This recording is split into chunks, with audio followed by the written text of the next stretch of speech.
Well, Charles, FP2, a bit of a broken up session there, wasn't it, because of the 2 red flags. But what have you got out of that session?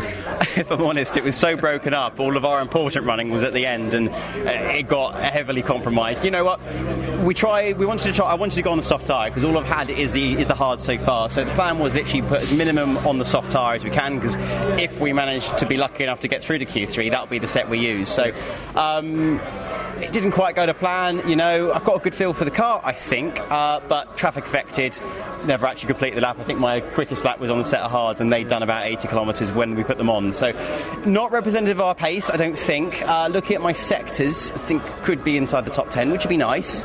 Not obviously where we want to be as B&W, especially around Croft. However, it's a step improvement, I think. The car certainly does feel better. I think everyone else has obviously had a step improvement. You will over the summer break. But you know what? As always, I'm thoroughly enjoying the driving. It's just so nice to be back, you know? That is good to hear that you're enjoying it. You had a good first half of the season. Some absolutely cracking rounds and some disappointing ones. But you were still smiling, because you always are when I come and chat to you. But, I mean, how would you sum up your first half of the season? I think it's just a lot of learning. I'm just learning all the time, you know? Like, I'm very lucky that I can go out and put a lap time together. That's fine, you know. It's the racecraft. Like, it's just so different to everything I've ever done.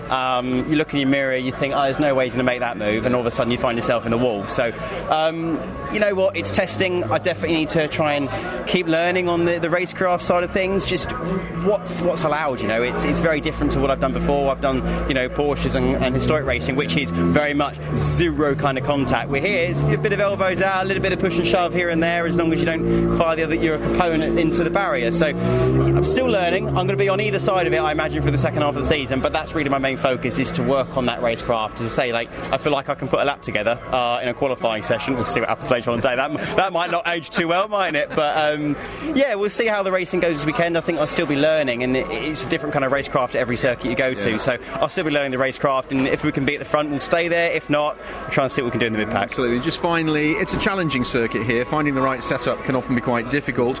Likely to qualify in the dry, but all the forecasts seem to suggest we're going to get some rain tomorrow. Yeah, I'm absolutely praying for that rain tomorrow, I'm not going to lie, and there's a few guys that aren't, but I certainly am. I love it around here in the rain. It's a great circuit anyway, but in the rain it makes it that bit more spicy. And obviously our car's suited in the rain. We proved that a lot of times. Obviously, okay, Thruxton was a bit too wet for us, but like Alton Park, you know, I came from dead last to where it was 8th or something like this on the track. Yeah, it was good, and it was easy because the car was just that fast. Obviously we saw Jake battling up there in P2, almost took the lead. Okay, made him a small mistake, but that's also the outcome of how hard we're having to push this car this year, you know. Like at Brands Hatch, it felt easy. I think I said that when speaking after you after the first race. I couldn't believe how easy it felt. Now, as a team, we need to get back to that position. And talking to Colin, you know, talking to Jake, that's how the car should be, is what I felt at Brands Hatch. So the fact that I'm on Jake's coattails, you know, it's great. It means that I can do the job. So we just continue to work hard to make sure we try and get this B&W there the rest of the season. If not, we'll try and roll that over the winter break into next year. Have a great qualifying. Thank you very much.